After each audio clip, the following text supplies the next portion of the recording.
মায়ের সেবা করার কারণে ছেড়ে গিয়েছে বউ, চলে গিয়েছে চাকরি, তার প্রতিদানটা কেমন হবে? তা আসলে এই জাতীয় ঘটনা আমাদের দেশে অনেক সময় পাওয়া যায় যে মা বাবার সেবা করাটা এটা স্ত্রীরা মেনে নিতে পারে না। মা বাবার সেবা করা, সুন্দর আচরণ করা আল্লাহ রাব্বুল ইজ্জাতুল জালাল এটা আপনার জন্য আবশ্যক করেছেন।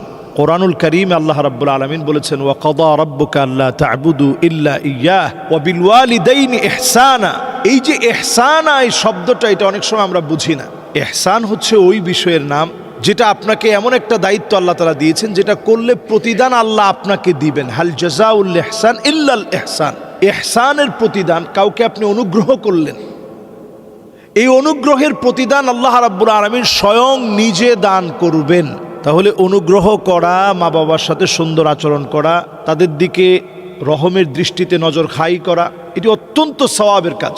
আমরা আমাদের দেশে দেখি অনেক সময় পুত্রবধূ যারা থাকে এরা অনেক সময় এই বিষয়টা মানতে পারে না। ছেলের বউরা এটা অনেক সময় দেখতে পারে না, পিতামাতার সাথে সুন্দর আচরণ সহ্য করতে পারে না। আবার অনেক সময় এটার বিপরীত হয় যে সন্তান স্ত্রীর সাথে সুন্দর আচরণ করুক, এটা অনেক সময় মায়েরা চায় না। প্রত্যেককে আল্লাহ তাআলা একটা হক দিয়েছেন, প্রত্যেকের একটা হক আছে। কুল্লুকুম রাইন ওয়া কুল্লুকুম মাসউলুন আন রাইয়াতিহি। আমরা প্রত্যেকেই দায়িত্বশীল। দায়িত্বের ব্যাপারে আল্লাহ রাব্বুল ইজ্জাতুল জালালের কাছে আমাদেরকে প্রশ্নের সম্মুখীন হওয়া লাগবে। তাহলে আমরা প্রত্যেকেই দায়িত্বশীল, দায়িত্বের ব্যাপারে আমাদের জবাবদিহিতার সম্মুখীন হতে হবে। এজন্য আমরা আমাদের নিজের স্ত্রীর হক যেমন আদায় করছি, পিতামাতাকে যেন আমরা ভুলে না যাই। নবী করিম সাল্লাল্লাহু আলাইহি সাল্লাম কিয়ামতের আগের একটা বিভীষিকা বলতে গিয়ে নবীজি বললেন, আতা আর রাজুলু ইমরাআতাহু। এমন একটা সময় আসবে যেই সময় আপনি দেখবেন স্ত্রীর কথায় স্বামীরা উঠবে বসবে। আমার মনে হয় এই সময়টা একেবারে চলে আসছে। আজ থেকে 50 বছর আগে যদি আপনি বাংলাদেশের পরিস্থিতি দেখেন, তখন দেখা যেত বাংলাদেশের বুকে আজ থেকে 50 বছর আগে তখন দেখা যেত যে বাংলাদেশে স্বামী যেটা বলতো স্ত্রীরা সেটা শুনতো, স্বামী যেটা বলতো সেটা স্ত্রীরা করত। কিন্তু আজকে এমন একটা অবস্থা, স্বামীদেরকে একটা সময় সম্মান ছিল, শ্রদ্ধা ছিল, ভয়ও পেত। তবে আমি ভয় পাওয়ার কথা বলি না, যেহেতু নবীজি সাল্লাল্লাহু আলাইহি সাল্লাম ভয় পেতে বলেন নাই, সম্মান করতে বলেছেন, ইজ্জত করতে বলেছেন। এবং নবীজির গোটা লাইফটা দেখলে দেখা যায় যে আম্মাজানদেরকে তিনি নিজে থেকে সালাম দিতেন। আম্মাজানদের কাছ থেকে নবীজি সাল্লাল্লাহু আলাইহি সাল্লাম গল্প শুনতেন, নিজে গল্প করতেন। আম্মাজানদের কাছে নবী করিম সাল্লাল্লাহু আলাইহি ওয়াসাল্লাম তিনি নিজে চোখের পানি আম্মাজানদের মুছে দিতেন। আম্মাজানরা অসুস্থ হলে মাথার শিওরে বসে নবীজি দোয়া পড়ে ফু দিয়ে দিতেন। এরপরে নবীজি ঘুরতে নিয়ে যেতেন, দেখায় দেখায় বলতেন যে জাবালুন ইউহিব্বুনা ওয়া নুহিব্বুহু। এই পাহাড়টা আমরা ভালোবাসি, পাহাড়টা আমাদেরকে ভালোবাসে, এই পাহাড়টার এই নাম, এই পাহাড়টার এই নাম। নবীজি এইভাবে ঘুরাতেন আম্মাজানদেরকে।